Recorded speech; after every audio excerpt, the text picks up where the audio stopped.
خلق السماوات والأرض بالحق وصوركم فأحسن صوركم وإليه المصير يعلم ما في السماوات والأرض ويعلم ما تسرون وما تعلنون والله عليم بذات الصدور ألم يأتكم نبأ الذين كفروا من قبل فذاقوا وبال أمرهم ولهم عذاب أليم ذلك بأنه كانت تأتيهم رسلهم بالبينات فقالوا أبشر يهدوننا فكفروا وتولوا واستغنى الله والله غني حميد زعم الذين كفروا أن لن يبعثوا قل بلى وربي لتبعثن.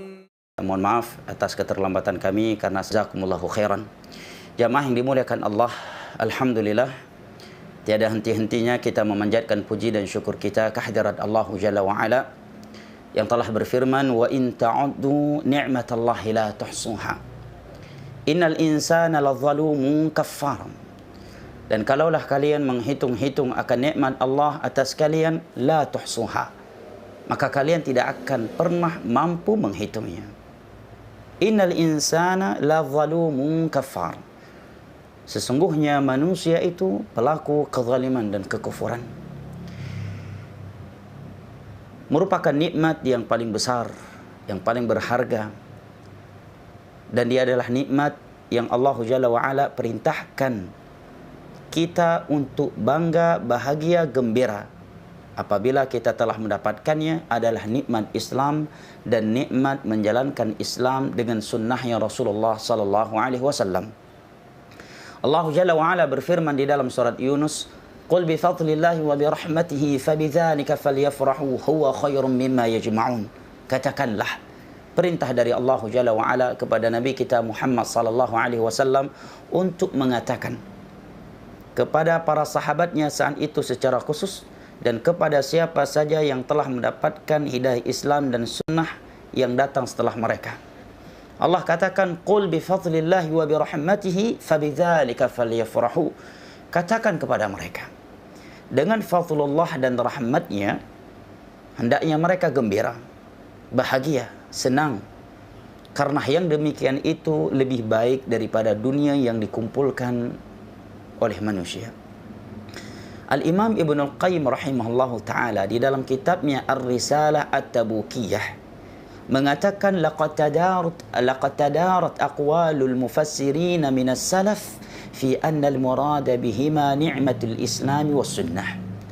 Telah masyhur di kalangan ulama Islam, ulama tafsir zaman dahulu, bahwa yang dimaksud dengan fadlullah dan rahmatnya di dalam ayat ini adalah nikmat Islam dan nikmat as-sunnah. Di dalam ayat ini Allah mengatakan falyafrahu. Barang siapa yang telah diberikan nikmat Islam dan nikmat as-sunnah hendaknya mereka gembira, bahagia, senang, bukan justru menjadi minder, justru malu, ya, terlihat dengan nilai-nilai Islam dan sunnah Rasulullah sallallahu alaihi wasallam. Apalagi menyesal kenapa terlalu cepat mengetahui Islam dan sunnah Nabi SAW. Nah, lebih buruk dari itu adalah sebagian orang menyalahkan hidayah mengenal Islam dan sunnah Nabi SAW tatkala Allah menguji dirinya pada sebagian dunia yang dia miliki. Semestinya Allah katakan dia bersyukur, gembira, bahagia, bukan justru minder, tidak percaya diri, malu atau kecewa, menyesal telah mengetahuinya. Hendaknya dengan nikmat Islam dan sunnah yang telah diberikan kepada mereka, falyafrahu, mereka gembira, bahagia, senang. Karena yang demikian itu khairum mimma yajma'un, lebih baik daripada dunia yang dikumpulkan oleh manusia. Akhil muslim wa ukhtil muslimah, para profesor, para dokter dan yang lainnya yang saya cintai dan saya muliakan, rahimani Allah wa iyyakum wa baraka fikum. Di dalam ayat ini Allah Jalla wa Ala memerintahkan siapa saja yang telah mendapatkan nikmat Islam dan nikmat sunnah agar gembira. Dan Allah ingatkan mereka bahwa nikmat Islam dan nikmat sunnah yang Allah berikan kepada mereka itu jauh lebih bermanfaat, lebih berharga, lebih mahal daripada dunia yang dikumpulkan oleh manusia. Kalau kita melihat kepada jumlah manusia di dunia ini, menurut survei sebagian orang kurang lebih adalah 7 miliar. Ya kan? Kurang lebih 7 miliar. Hanya 1 miliar yang berKTP Muslim. Berarti jumlah Muslim yang berKTP saja itu minoritas di dunia ini. Dari 7 miliar manusia kurang lebih di dunia ini, hanya 1 miliar yang berKTP Muslim. Dan dari 1 miliar yang berKTP Islam, yang benar-benar menjalankan Islam sesuai dengan sunnah Nabi SAW, jauh lebih minoritas lagi. Sedangkan Allah Jalla wa'ala tidak menginginkan Islam kecuali Islam yang dibawa oleh Nabi SAW. Itu Islam yang Allah Jalla wa'ala katakan, inna dina indallahil Islam. Sesungguhnya satu-satunya agama yang diterima di sisi Allah adalah Islam. Wa may yabtaghi ghairal islami dinan fala yuqbala minhu wa huwa fil akhirati minal khasirin. Barang siapa yang mencari selain Islam sebagai agamanya, maka Allah tidak akan menerimanya darinya, dan kelak dia akan menjadi orang-orang yang merugi pada hari kiamat kelak. Allah Jalla wa'ala juga berfirman, qul in kuntum, dalam surat Ali Imran, qul in kuntum tuhibbunallaha fattabi'uni yuhibbukumullah wa yaghfir lakum dhunubakum innallaha ghafurur rahim. Katakanlah, jika kalian benar-benar mencintai Allah, mengaku mengikuti agama Allah, maka ikutilah aku. Ikutilah Nabi SAW dalam akidah dan tata cara ibadah, dalam akhlak. Niscaya Allah akan mencintai kalian dan mengampuni dosa-dosa kalian. Sesungguhnya Allah Jalla wa'ala Maha Pengampun lagi Maha Pengasih. Allah Jalla wa'ala juga berfirman di dalam surat Al-Hasyr, menjelaskan kepada kita dasar yang mulia ini. Wa ma atakumur rasulu fakhudhuhu wa ma nahakum anhu fantahu wattaqullaha innallaha syadidul iqab. Apa yang dibawa oleh Rasul kepada kalian, maka terimalah. Jangan kalian otak-atik, jangan kalian komentari dengan komentar-komentar yang mengesankan bahwa kalian lebih berilmu daripada Allah dan Rasulnya, dengan komentar-komentar yang mengesankan kalian lebih hikmah daripada Allah dan Rasulnya, dengan tanggapan-tanggapan yang mengesankan kalian lebih penyayang daripada Allah dan Rasulnya kepada manusia ini. Apa yang dibawa oleh Rasul kepada kalian, maka terimalah.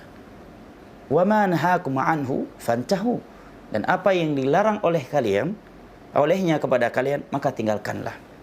Bayangkan apabila ada seorang mahasiswa masih di tingkat S1, ya, atau masih sebagai mahasiswa kedokteran umum, belum masuk kepada jurusan spesialis, berani mengkritik, ya, mengomentari arahan ilmu dari seorang profesor dalam suatu bidang. Bukankah ini adalah adab yang buruk dan menunjukkan ini mahasiswa tidak tahu kadar dirinya dan tidak mengetahui keilmuan seorang profesor? Bukankah dia layak dikatakan seorang mahasiswa atau mahasiswa yang tidak beretika, yang tidak beradab dan tidak layak diterima sebagai mahasiswa? Saya kira semua orang sepakat, ya kan? Dia baru sebagai mahasiswa kedokteran umum, tetapi mengkritik riset penelitian seorang profesor, menyalahkannya dan mengomentarinya dengan komentar-komentar yang mengesankan bahwa dirinya sebagai mahasiswa jauh lebih berilmu, lebih hikmah, lebih tahu dan lebih pengalaman dari seorang profesor yang penelitiannya diterima oleh semua fakultas atau perguruan kedokteran. Lalu bagaimana dengan mereka yang mengeluarkan komentar-komentar terhadap hukum-hukum Allah dan Rasulnya dengan komentar-komentar yang mengesankan bahwa mereka lebih penyayang daripada Allah kepada manusia, mereka lebih hikmah daripada Allah, mereka lebih tahu tentang kebaikan dan kejelekan terhadap manusia ini daripada Allah dan Rasulnya. Walaupun tidak terucap secara tersurat dengan lisannya, tetapi itu yang terkesan dari sikap, tanggapan dan komentar sebagian orang terhadap isi Al-Quran dan sunnah Rasulullah SAW. Maka Allah Jalla wa'ala mengatakan, wa ma atakumur rasulu fakhudhuhu wa ma nahakum anhu fantahu. Apa yang dibawa oleh Rasul, maka terimalah, dan apa yang dilarang olehnya, maka tinggalkanlah. Karena tiada suatu perintah yang datang dari Allah dan Rasulnya kecuali itu murni baik atau dominannya baik, karena datang dari Ar-Rahman, Ar-Rahim, Al-Hakim, Al-Alim. Dan tiada sesuatu yang dilarang oleh Allah dalam Al-Quran dan hadis kecuali karena ia murni buruk, jelek atau dominannya buruk terhadap dunia dan akhirat kalian. Takutlah kalian kepada Allah, sesungguhnya Allah maka keras akan siksaannya. Inilah yang dimaksud dengan Islam, bahwa tiada agama yang diterima di sisi Allah kecuali dengannya, yaitu Islam yang dibawa oleh Rasulullah sallallahu alaihi wasallam. Oleh karenanya, Al-Imam Al-Barbahari di dalam kitabnya Syarhus Sunnah mengatakan al-Islamu huwa sunnah was sunnatu hiyal Islam. Islam itu adalah as-sunnah dan as-sunnah itulah Islam yang sesungguhnya. Ini dua hal yang tidak bisa dipisahkan. Oleh karenanya Allah Jalla wa'ala mengancam siapa saja yang mengambil jalan yang bertentangan dengan jalannya Rasulullah sallallahu alaihi wasallam dan para sahabatnya dalam beragama, Allah akan sesatkan dia dan akan Allah masukkan dia ke dalam nerakanya pada hari kiamat kelak. Di dalam firman-Nya dari surat An-Nisa, "Wa may yushaqiqir rasula min ba'di ma tabayyana lahul huda wa yattabi' ghayra sabilil mu'minin nuwallihi ma tawalla wa nuslihi jahannam wa sa'at masira."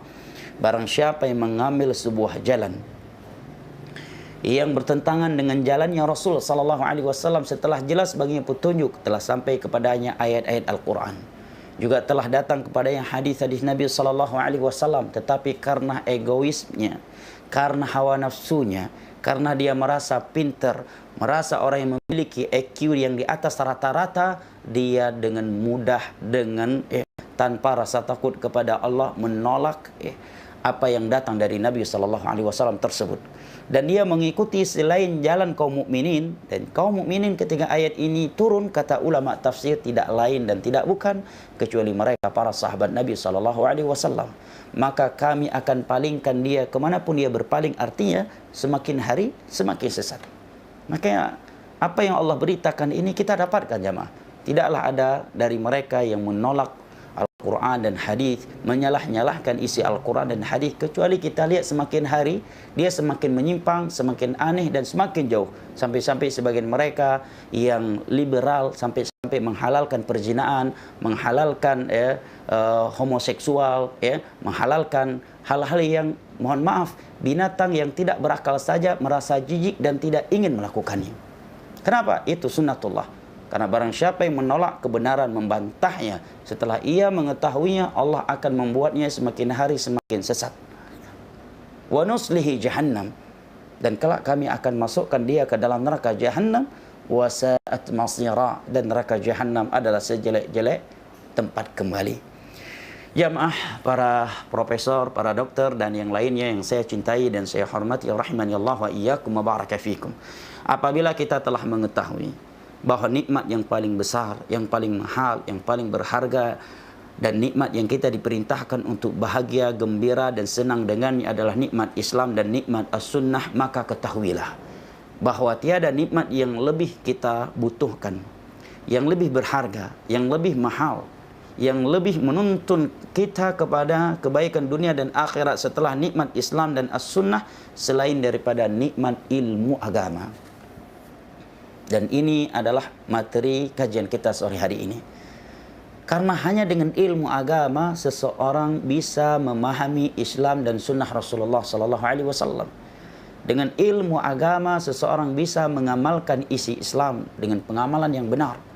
Dan dengan ilmu agama seseorang mampu menyebarluaskan isi Islam ini dengan cara yang benar. Oleh karenanya ilmu agama Nabi jadikan sebagai kunci kebaikan dunia dan kebaikan akhirat. Diriwayatkan oleh Al-Imam Al-Bukhari dari Muawiyah ibnu Abi Sufyan radhiyallahu an, Rasulullah sallallahu alaihi wasallam bersabda, "Man yuridillahu bihi khairan yufaqihu fid din." Barang siapa yang Allah inginkan kebaikan baginya, maka Allah akan fahamkan ia tentang agamanya. Subhanallah.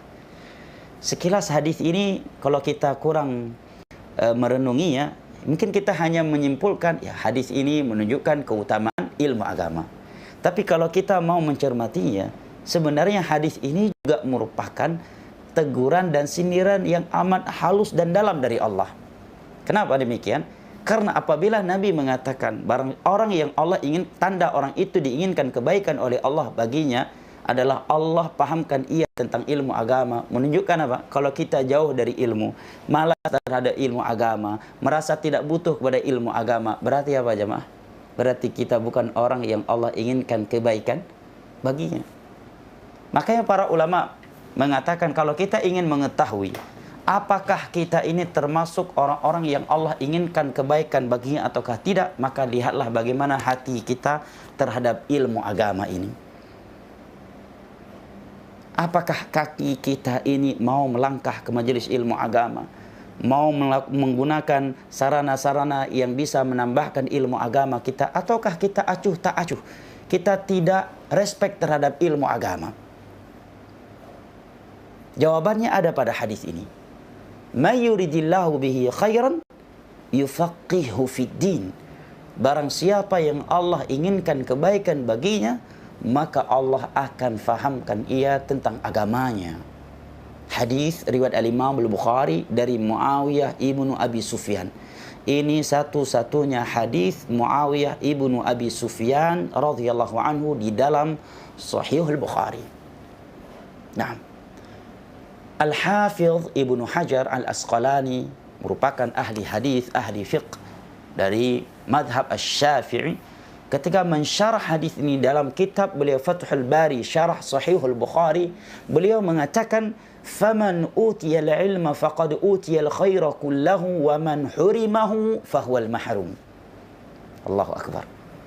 Barang siapa yang diberikan ilmu agama, maka sungguh dia telah diberikan kunci kebaikan. Dan barang siapa yang Allah haramkan dia dari ilmu agama, Allah tutup pintu-pintu agama darinya. Walaupun dia merasa dirinya yang tidak mau menuntut ilmu agama, padahal sesungguhnya Allah yang menutup pintu agama, ilmu agama darinya. Karena kesombongannya, karena kemaksiatannya, karena terlalu memprioritaskan dunia, ya, sehingga Allah menutup pintu-pintu kebaikan untuknya. Tetapi ia justru merasa dialah yang meninggalkannya. Sejatinya Allah yang menjauhkan dia darinya. Faman hurimahu fahuwal mahrum. Barang siapa yang Allah haramkan dari ilmu agama, maka dialah orang yang paling merugi di dunia ini. Walaupun dalam ilmu akademi, ilmu dunia, dia bergelar profesor. Ya, dia sudah bertitel S3, S2, S1, dokter terhebat. Ya, dokter yang paling disegani se-Indonesia, ya, se-Asia Tenggara, atau sedunia bahkan. Kalau dia Allah haramkan dari ilmu agama, baca Al-Quran aja nggak bisa, nggak pernah belajar Iqra, nggak tahu cara wudhu yang sesuai dengan sunnah Nabi, nggak tahu sifat salat yang sesuai dengan sunnah Nabi SAW, tidak diberikan hidayah oleh Allah untuk mengenal akidah yang sesuai dengan Al-Quran dan hadis-hadis Nabi SAW yang sahih. Istrinya juga demikian, anak-anaknya juga demikian. Sejatinya dia adalah orang yang paling merugi di dunia ini menurut hadis Nabi di atas dengan penjelasan Ibnu Hajar Al-Asqalani tersebut. Sekalipun seluruh jari seluruh manusia di dunia ini tertuju kepadanya karena kehebatannya dalam urusan dunia. Faman utiyal ilm faqad utiyal khaira kullahu wa man hurimahu fahuwal mahrum. Barang siapa yang Allah inginkan berikan ilmu kepadanya, maka sungguh ia telah diberikan kunci kebaikan, kata Ibnu Hajar. Dan barang siapa yang diharamkan dari ilmu agama, maka sungguh dialah orang yang paling merugi di dunia ini.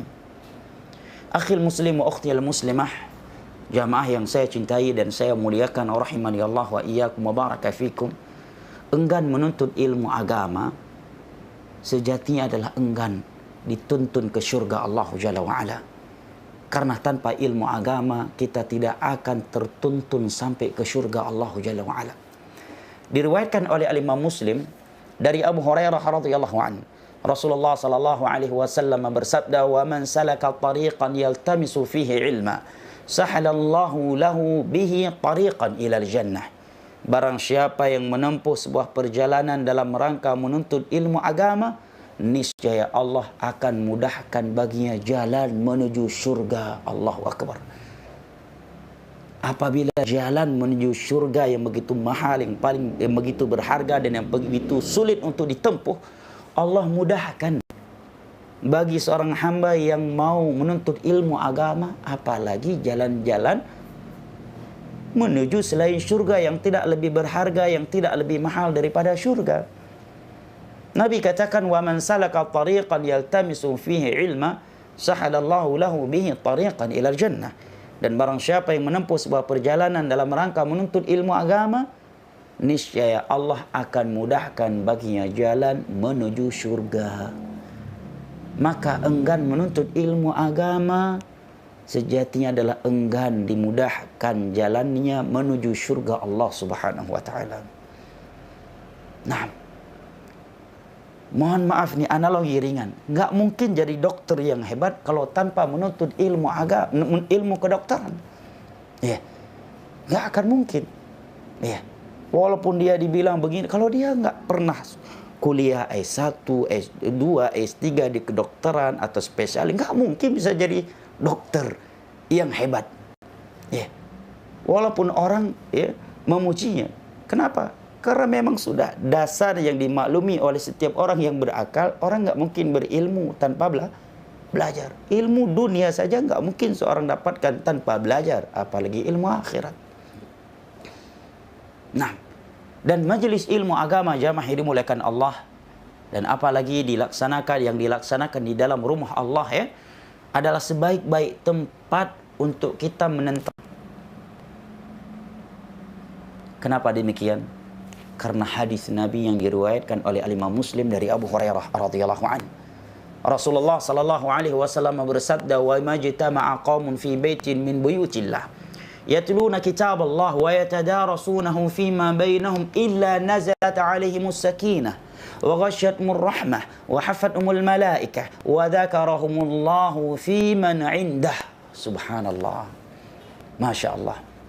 Nah, tidaklah ada suatu kaum yang berkumpul di rumah Allah demi mempelajari agama Allah sesama mereka, mendengarkan ayat-ayat Al-Quran yang bacakan, hadis-hadis Nabi SAW, serta petuah ulama Islam yang menjelaskan tentang iman, tentang amal, tentang akidah, tentang fiqh, tentang sirah, dan yang lainnya, kecuali akan turun kepada mereka sakinah ilahi. Dan itu wallahi benar-benar kita rasakan apabila kita menghadiri majlis ilmu agama yang dilaksanakan di dalam rumah Allah dengan hati yang ikhlas, bukan hati yang dengki, yang sombong, berburuk sangka atau mencari-cari kesalahan, tajassus, dengan hati yang ikhlas mengharapkan pahala dari Allah dan ingin mencari ilmu agama, maka seperti Nabi katakan, nazalat alaihimus sakinah, akan turun sakinah ilahi untuknya.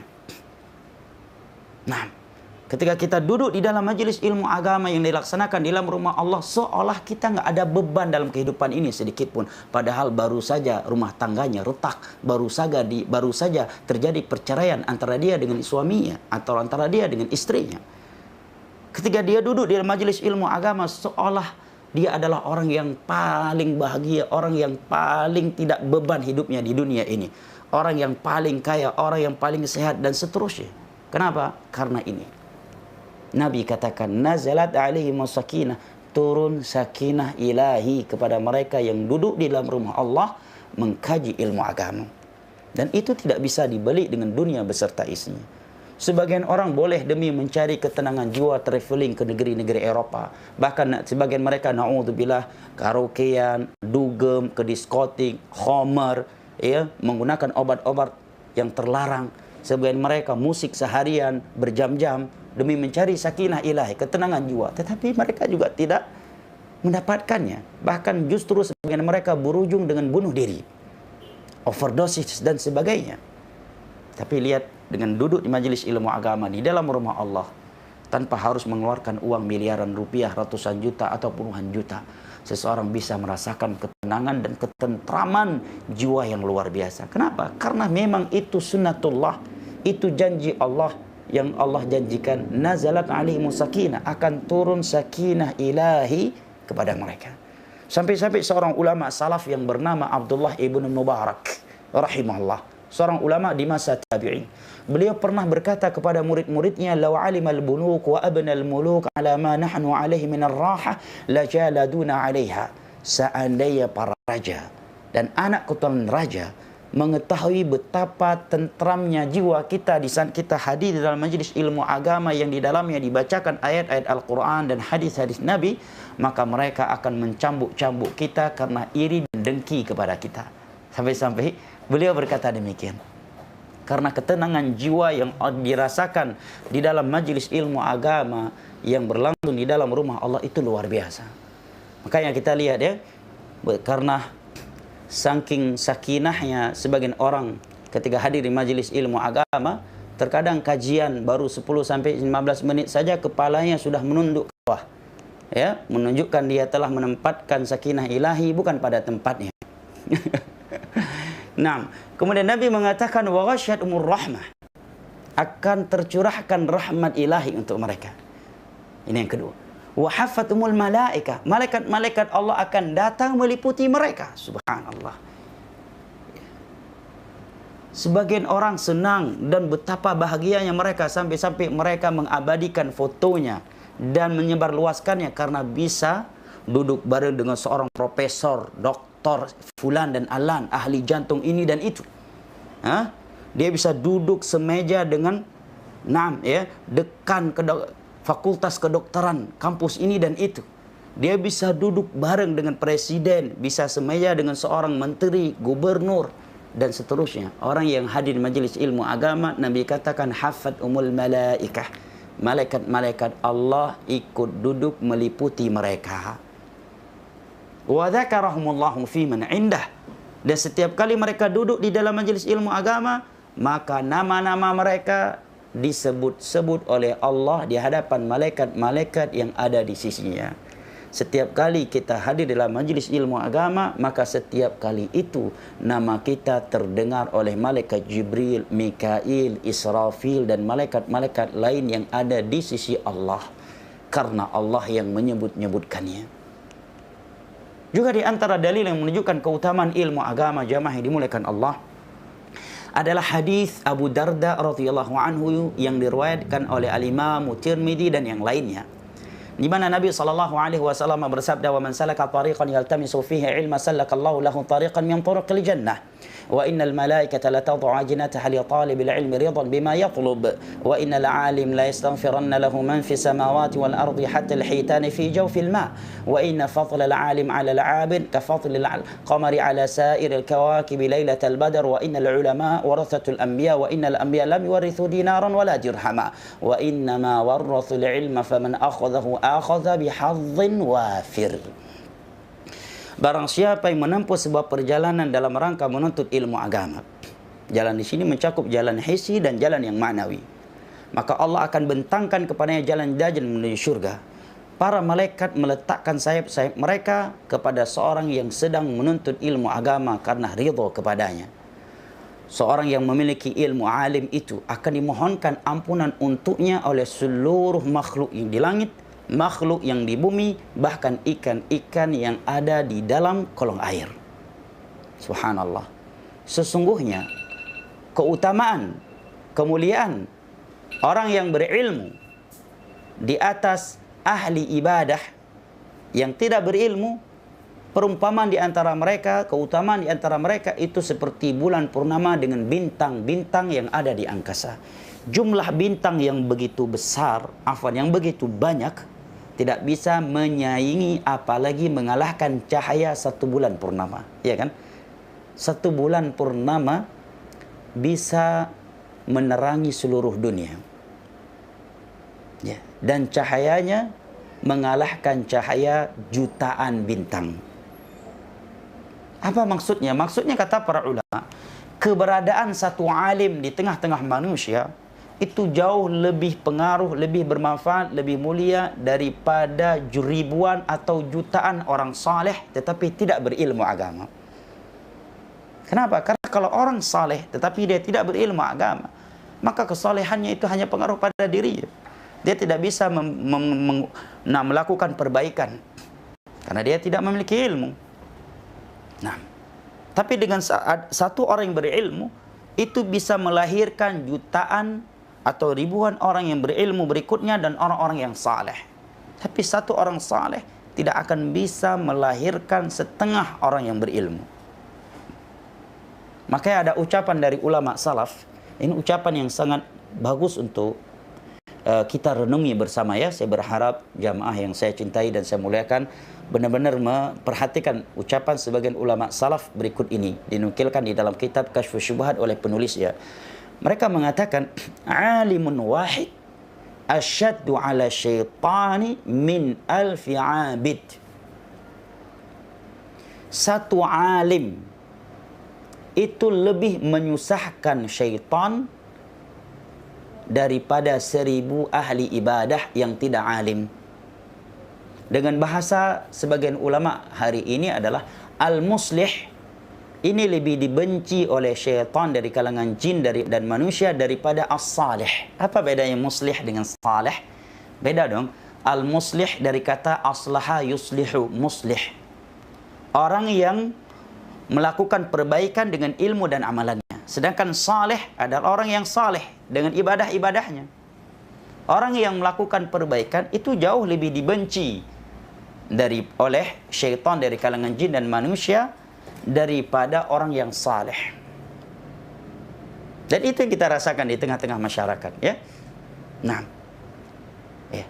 Bahkan jangankan dalam urusan agama hari ini, mohon maaf, dalam urusan ilmu akademik sekalipun, mungkin karena kita sedang kajian dengan para dokter, dalam ilmu dan pendidikan kedokteran sekalipun, dokter yang idealis menjadi dokter yang paling dibenci oleh mahasiswa dan mahasiswi. Itu fakta dalam semua ya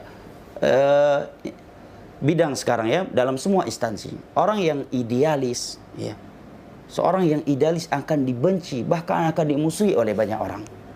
Kenapa? Karena keumuman manusia ini maunya bebas, nggak mau ditegur, nggak mau diceramai, nggak mau dinasihati. Ya. Itu sifat keumuman jiwa manusia yang Allah sebutkan dalam Al-Quran. Innan nafsa la'ammaratun bisu' illa ma rahima rabbi.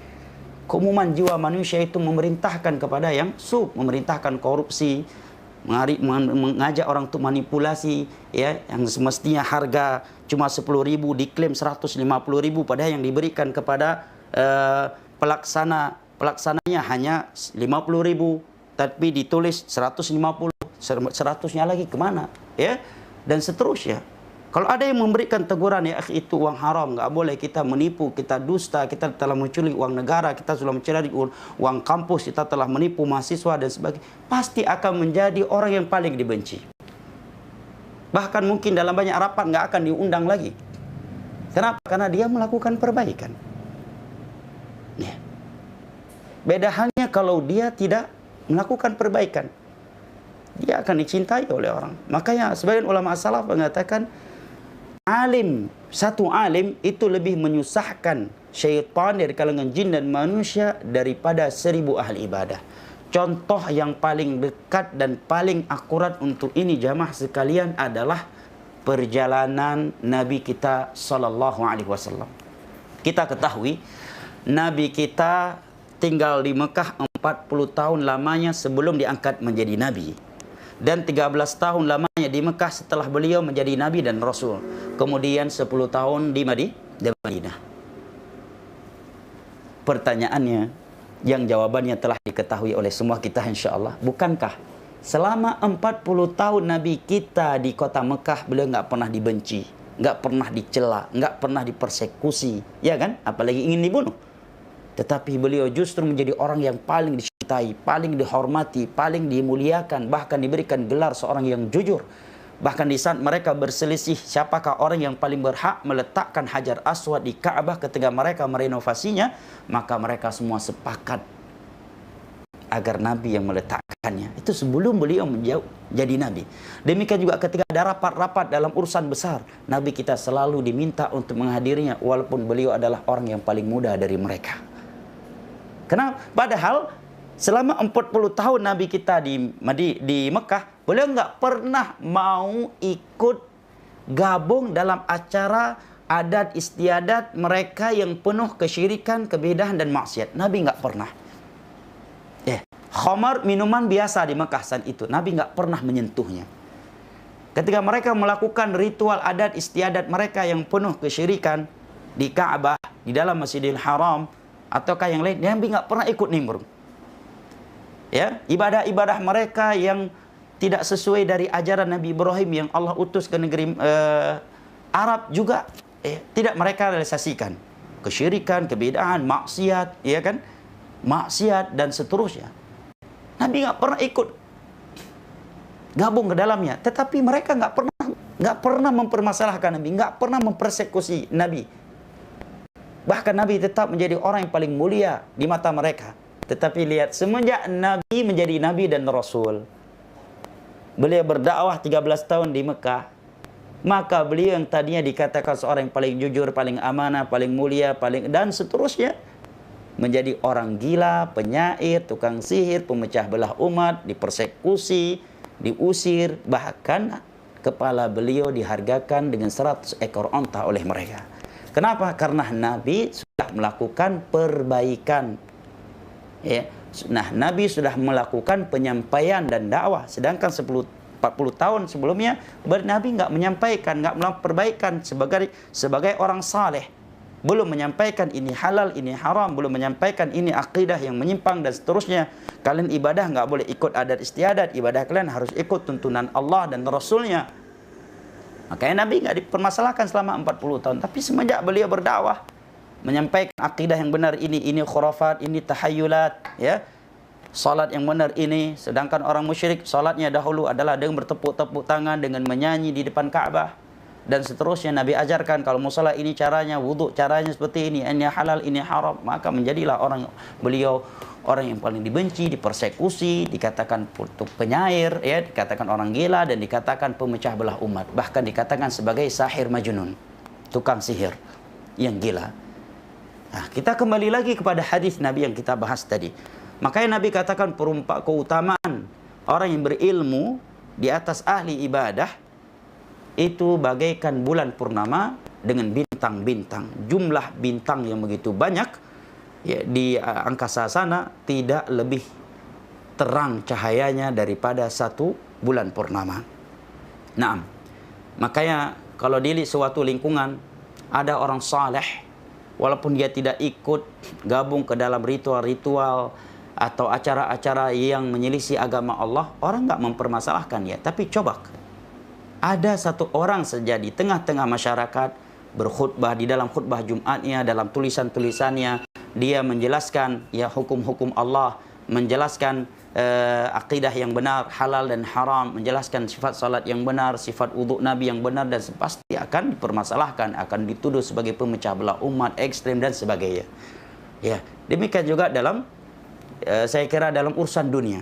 Coba dalam suatu instansi, kalau ada orang yang idealis, nggak mau asal tanda tangan, setiap ada kertas yang ditujukan kepadanya, ya, suruh teken, dia akan mengatakan, kok demikian, ini yang terpakai cuma sekian, kenapa yang kita teken tanda tangan sekian?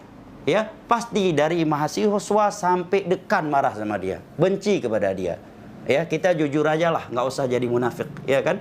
Hampir nggak ada orang yang jujur dan idealis hari ini dicintai dalam instansi apapun, apalagi bagian keuangan. Orang yang paling dibenci dan dijauhi adalah orang yang idealis dan jujur. Nah, ya. Kemudian Nabi SAW mengatakan, wa innal ulama warathatul anbiya. Sesungguhnya para ulama adalah pewaris para nabi. Wa innal anbiya lam yuwarithu dinaran wala dirhama. Karena para nabi tidak mewariskan dinar dan dirham. Yang mereka wariskan adalah ilmu agama. Maka barang siapa yang mengambil ilmu agama, maka sungguh dia telah mengambil warisan mereka yang sangat besar. Kemudian jamaah yang dimuliakan Allah, di antara keutamaan ilmu agama adalah Allah Jalla wa'ala dan Rasulnya mengumpamakan ilmu agama dengan air hujan. Diriwayatkan oleh Al-Imam Al-Bukhari dan Muslim dari sahabat yang mulia Abdullah bin Qais Abu Musa Al-Asy'ari radhiyallahu anhu. Nabi SAW bersabda, inna mathala ma ba'athani Allah bihi minal huda wal ilmi kamathali ghaithin kathirin asaba ardan. فكانت منها طائفة طيبة قبلت الماء فأنبتت الكلى والعشب الكثير وكان منها أجادب لا تنبت أمسكت الماء ولا تنبت كلاء فنفع الله بها الناس فشربوا وزرعوا وسقوا وأصاب منها طائفة أخرى إنما هي قيعان لا تنبت كلاء ولا تمسك ماء Fadzalika mathalu man faqaha fi dinillah fa'alima wa 'allam wa nafa ma ba'athani Allahu bihi minal huda wa mathalu man lam yarfa' bidzalika ra'sa wa lam yaqbal hudallahi alladzi ursiltu bih. Sesungguhnya perumpamaan ilmu dan hidayah yang Allah mengutus aku dengannya itu bagaikan air hujan yang turun ke permukaan bumi. Sampai di sini mungkin kita mendengarnya agak senang, senang, agak masih anteng. Tapi sabda beliau berikut ini tamparan keras buat saya pribadi dan kita semua jamaah. Perhatikan ya.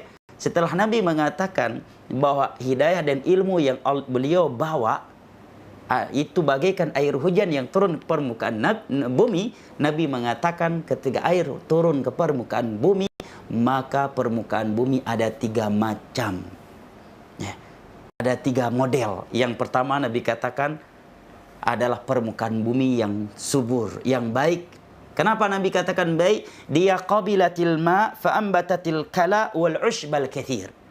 Dia mampu menyerap air hujan yang turun ke permukaannya, kemudian menumbuhkan tumbuhan di atasnya. Berarti apa? Bermanfaat untuk dirinya dan dia mampu memberikan manfaat ilmu kepada orang lain. Subhanallah. Ya. Yang kedua Nabi katakan adalah ajadib. Dia permukaan tanah yang keras, yang tidak menyerap air hujan dan lantas menumbuhkan tumbuhan di atasnya, tetapi dia menampungnya. Sehingga air hujan yang turun ke permukaannya tertampung di atasnya, tergenang di atasnya sehingga menjadi banyak, maka Allah masih bisa memberikan manfaat air hujan kepada manusia melalui dia. Manusia datang menimbanya untuk minuman mereka, untuk menyirami tanaman mereka, atau memberikan minum kepada binatang ternak mereka. Ini model tanah yang kedua. Model tanah yang ketiga Nabi katakan adalah innamah hiya qi'an. Dia adalah permukaan tanah bumi padang tandus. Bagaimana itu? Nabi katakan air hujan yang turun ke permukaannya tidak ia serap dan lantas menumbuhkan tumbuhan di atasnya, tidak pula ia tampung sehingga tergenang di atasnya, tetapi air hujan yang turun kepadanya berlalu begitu saja. Nah, ini kira-kira kita masuk ke model tanah yang mana nih? Kalau masuk ke dalam model tanah yang pertama, alhamdulillah. Yang kedua, masih alhamdulillah. Tapi kalau sudah masuk ke model tanah yang ketiga, jangan masih alhamdulillah, tapi astaghfirullah wa atubu ilaih. Ya. Kemudian Nabi SAW mengatakan fadzalika mathalu man faqaha fi dinillah fa'alima wa 'allam. Itulah perumpamaan orang yang memahami ilmu agama dan mengajarkannya. Perumpamaan orang yang mampu mengambil manfaat dari ilmu dan hidayah yang aku bawa. Dan itulah perumpamaan orang yang tidak mengangkat kepalanya, maksudnya tidak respect, tidak mau tahu menahu terhadap hidayah dan ilmu aku bawa. Ada manusia seperti itu. Dia nggak mau tahu menahu tentang agama Allah. Yang penting baginya semenjak bangun tidur sampai tidur lagi adalah hawa nafsunya terlampiaskan. Yang penting dunianya, karirnya, hartanya semakin bertambah. Tentang agama Allah, ini halal ataukah haram, ini wajib ataukah bukan, bagaimana sifat salat sesungguhnya, kewajiban apa saja yang harus saya tunaikan sebagai seorang muslim, sebagai muslimah, sebagai seorang suami, seorang istri. Nggak ada pedulinya. Tak mau tahu menahu. Dan tidak menerima hidayah dan ilmu yang aku bawa. Kesimpulannya jamaah dimuliakan Allah dari hadis di atas, Nabi mengumpamakan ilmu agama dengan air hujan. Maka kata para ulama, adakah orang yang bisa hidup tanpa hujan di dunia ini jamaah? Jangankan muslim ya, kafir, negara-negara barat yang elit, yang memiliki teknologi yang begitu canggih, mereka tidak bisa juga hidup tanpa air hujan. Makanya kata para ulama, orang yang sombong kepada ilmu agama itu seperti orang yang sombong kepada air hujan. Orang yang merasa tidak butuh kepada ilmu agama itu seperti orang yang merasa tidak butuh kepada air hujan.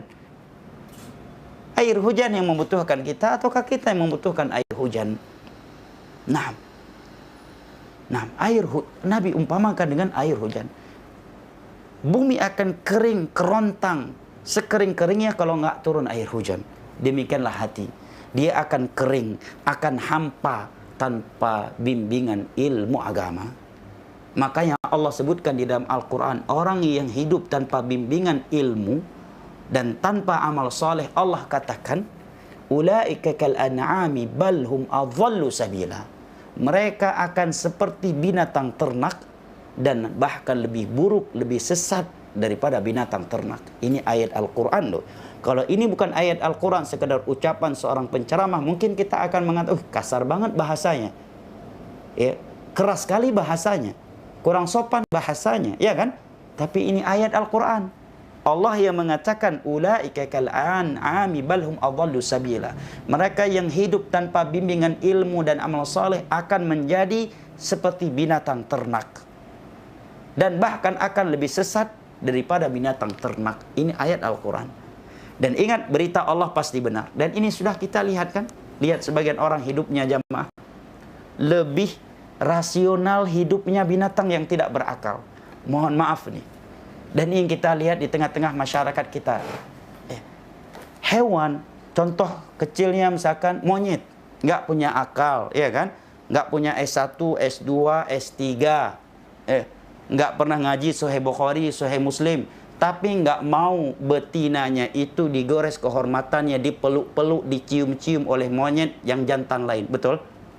Betul nggak? Sepakat nggak? Sepakat kan? Monyet loh, nggak berakal, nggak ngaji, ya, nggak punya S1, S2, S3, nggak punya dia, nggak pernah hadir kajian Sahih Bukhari, Riyadhus Shalihin, nggak ada. Nggak mau dia betinanya itu diraba-raba, dipeluk, dicium oleh monyet yang jantan lain. Tapi hari ini, subhanallah, seorang profesor, ya, orang yang bertitel S3, S2, S1, istrinya dicium-cium, cipika-cipiki di depannya oleh lelaki lain yang bukan muhrim, walaupun bahasa tepatnya mahram. Bagi dia anteng-anteng aja, justru bangga, ini istri gua. Dan menganggap itu sebuah kemoderatan, menunjukkan istri dia seorang yang moderat, dan dia juga seorang yang moderat, orang yang lapang dadanya, tidak suka berburuk sangka kepada istrinya. Pada itu kecemburuan yang telah hilang. Dia nggak ingat hadis Nabi, la yadkhulul jannata dayyuth, nggak akan masuk surga laki-laki yang dayyuth, yang tidak punya kecemburuan terhadap anggota keluarganya atas maksiat yang mereka lakukan.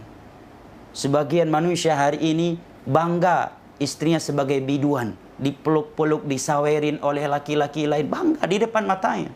Bahkan sebagian mereka, naudzubillah min dzalik, ya, dia yang mengantar jemput istrinya berzina, ya, dengan alasan faktor ekonomi.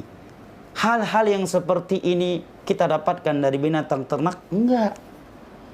Bahkan dalam Sahih Bukhari disebutkan di masa jahiliyah ada seekor monyet membunuh monyet jantan yang lain sampai mati karena menggores kehormatan betinanya.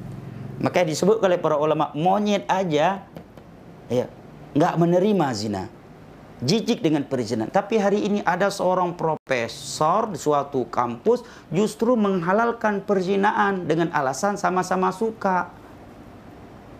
Tapi kalau istrinya berzina dengan orang lain juga nggak mau dia. Itulah orang, ya, tanaqud, kontradiksi pada dirinya. Makanya bahasa Al-Quran tadi jamaah luar biasa, ya kan? Ulaika kal an'am bal hum adhallu sabila. Luar biasa bahasa Al-Quran. Mereka yang hidup tanpa bimbingan ilmu dan amal soleh akan seperti binatang ternak. Ingat loh, ini berita dari Allah, ya, pasti benar.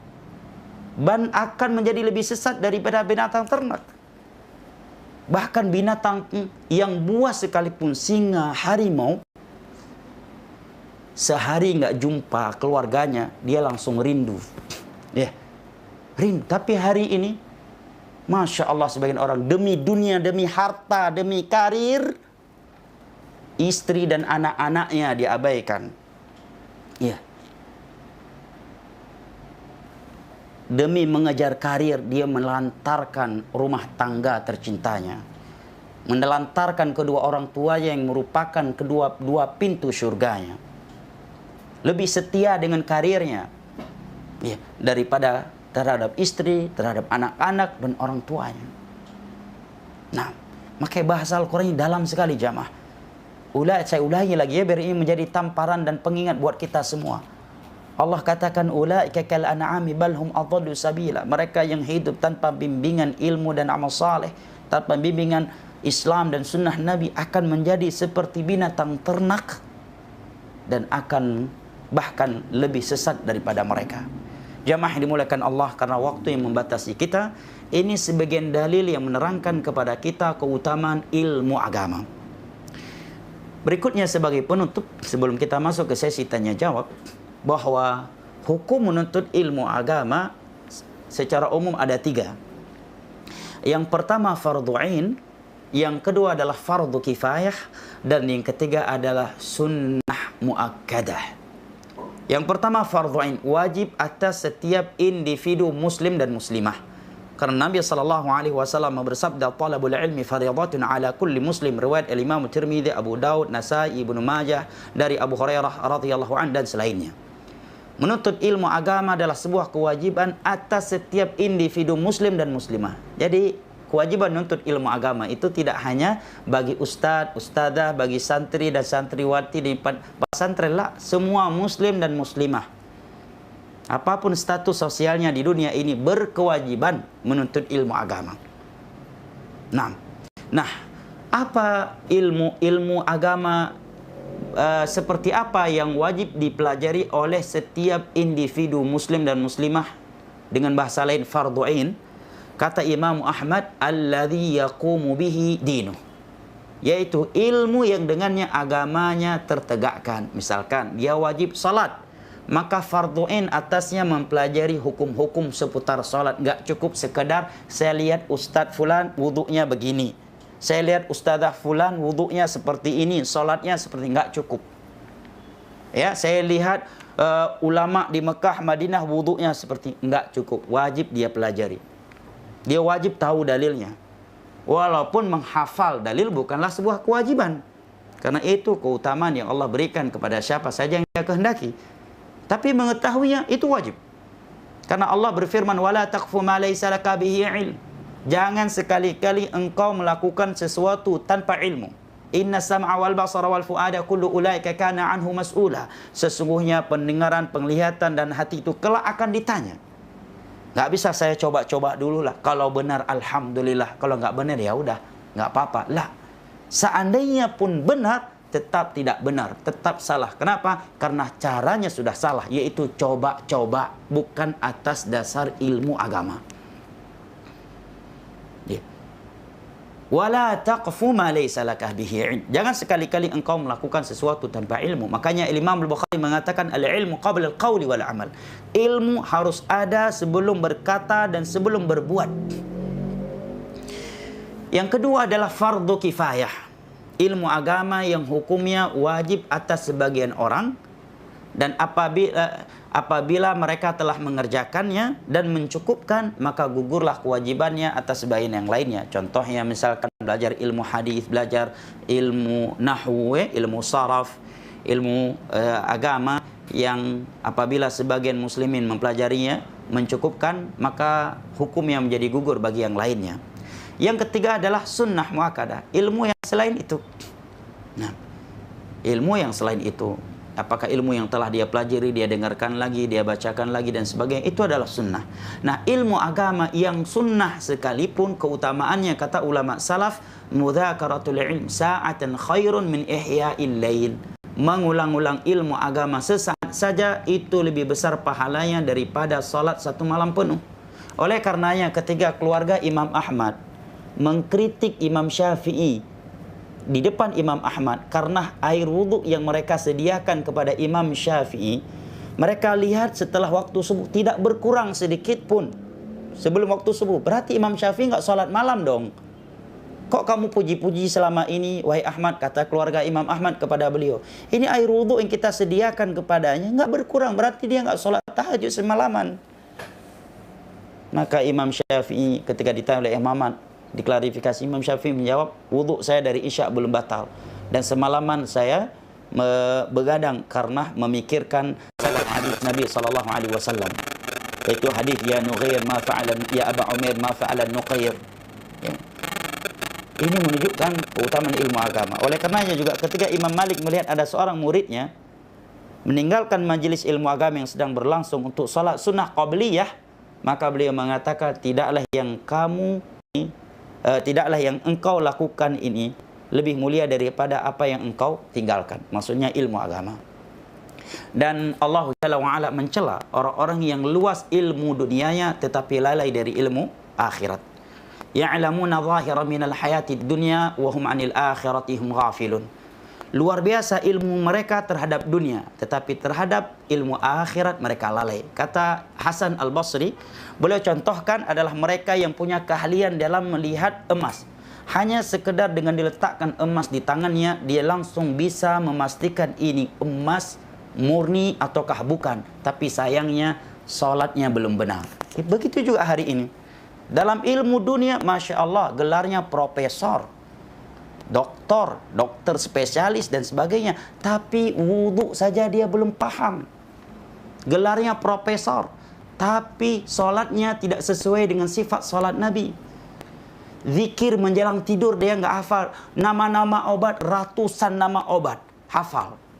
Ya, nama-nama saraf, nama-nama berbagai anggota tubuh yang cukup dalam, yang cukup kecil dalam tubuh dia hafal. Tapi zikir sebelum tidur dia nggak hafal. Zikir masuk WC nggak hafal. Zikir setelah sholat dia nggak hafal. Bahkan sebagian mereka lebih parah lagi, zikir sebelum melakukan hubungan badan dengan istrinya juga tidak hafal. Subhanallah. Tapi dalam ilmu dunia, gelarnya profesor. Udah S2, S3, S1, sampai ke luar negeri. Bahkan sebagian mereka demi ilmu dunianya, rela berpisah dengan istri dan anak-anaknya bertahun-tahun. Ya, menjual asetnya, pinjam uang bank, dan seterusnya bertahun-tahun. Tapi untuk ilmu agama seminggu sekali nggak ada waktunya. Dan kalau diajak jawabnya nanti kalau saya ada waktu, kalau saya lagi kosong. Dia kira orang-orang yang hadir dalam kajian itu pengangguran semua. Itu sikap sebagian orang. Ini celaan dari Allah. Allah yang mencelanya. Ya'lamuna zahiran minal hayatid dunya wa hum 'anil akhirati hum ghafilun. Terhadap ilmu dunia, luas sekali ilmu mereka.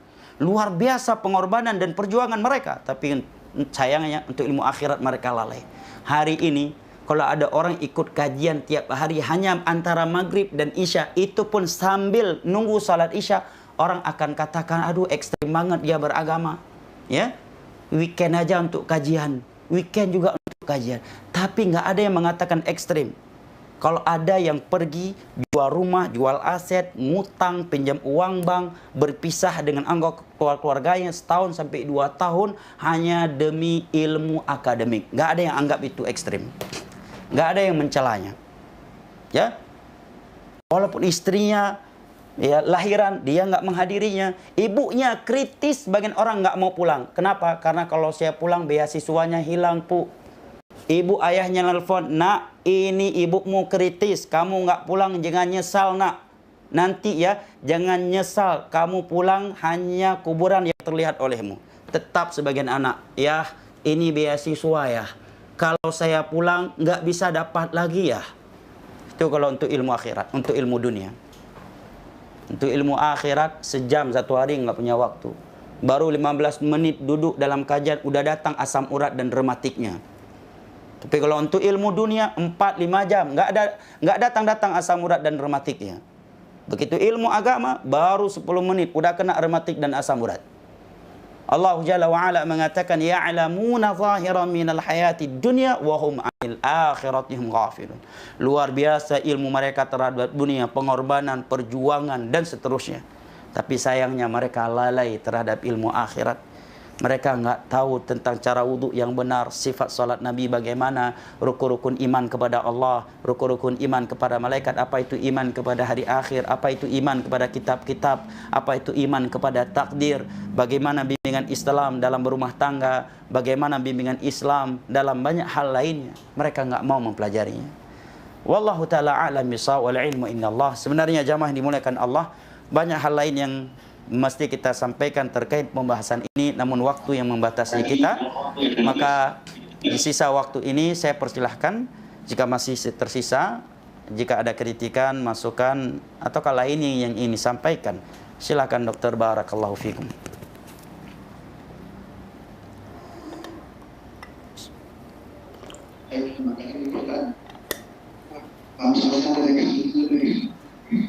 Oke, baik.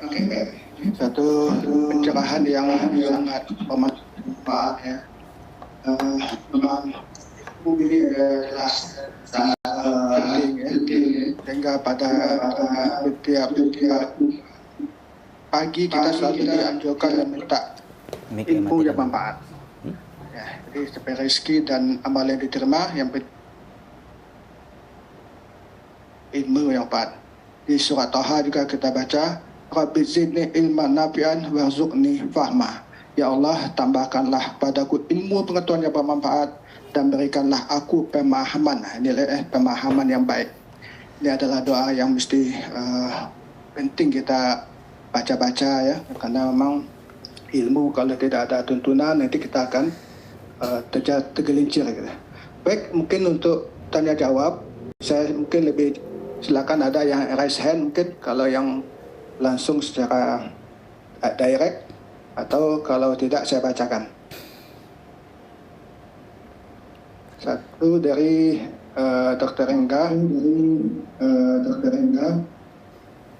Ada raise hand? Ada Bari raise hand? Silakan. Silakan Dr. Bari. Assalamualaikum warahmatullahi wabarakatuh. Waalaikumsalam warahmatullahi wabarakatuh. Ahlan wa sahlan. Atas ilmunya Pak Ustadz. Ana ingin bertanya, bagaimana tips untuk menjaga stamina dalam menuntut ilmu Pak Ustadz, agar kita terus merasa haus akan ilmu Pak Ustadz, karena kadang-kadang kajian ketiga atau kedua kenikmatannya berbeda dengan kajian ke-1 gitu Pak Ustadz. Mohon nasihatnya Pak Ustadz, terima kasih. Jazakallah khair. Baik, barakallahu fiik dokter, jazakallah khair. Syukran jazilan atas pertanyaannya. Baik, jazakallahu khairan. Imam masih mati itu mic. Ya. Baik, jazakallahu khairan, syukran jazilan atas pertanyaannya. Baik, terkait bagaimana cara menjaga stamina dalam menuntut ilmu agama, jawabannya ini dokter pihak medis yang lebih mengetahuinya. Tapi kalau bagaimana cara menjaga semangat dalam menuntut ilmu agama, maka insya Allah ini ranah anak ya. Kalau stamina insya Allah ini ranah yang medis. Baik, minum vitamin ya dok. Baik, terkait bagaimana step agar kita tetap istiqamah, semangat, dan ilmu agama itu tetap terasa manis ketika kita menuntutnya, walaupun itu yang kesekian kalinya. Jawaban yang pertama kata para ulama adalah doa. Tiada sebab yang lebih besar daripada doa. Bayangkan loh, Nabi loh, seorang Nabi, seorang Rasul, doa yang paling sering beliau panjatkan kepada Allah apa? Allahumma muqallibal qulub, tsabbit qalbi ala dinik. Padahal beliau seorang Nabi, seorang Rasul, pembuka pintu syurga. Semua orang yang tidak mengikuti beliau haram baginya syurga. Tetapi doa yang paling sering beliau bacakan adalah, Ya Allah, Zat yang memutarbalikkan hati, tsabbit qalbi ala dinik. Kokohkanlah hatiku di atas agamamu. Agama Allah mencakup semuanya. Juga beliau berdoa, Allahumma inni a'udzubika minal hauri ba'dal kaur. Ya Allah, aku memohon kepadamu jangan sampai aku malas, aku futur setelah semangat. Ini juga di antara doa beliau sallallahu alaihi wasallam.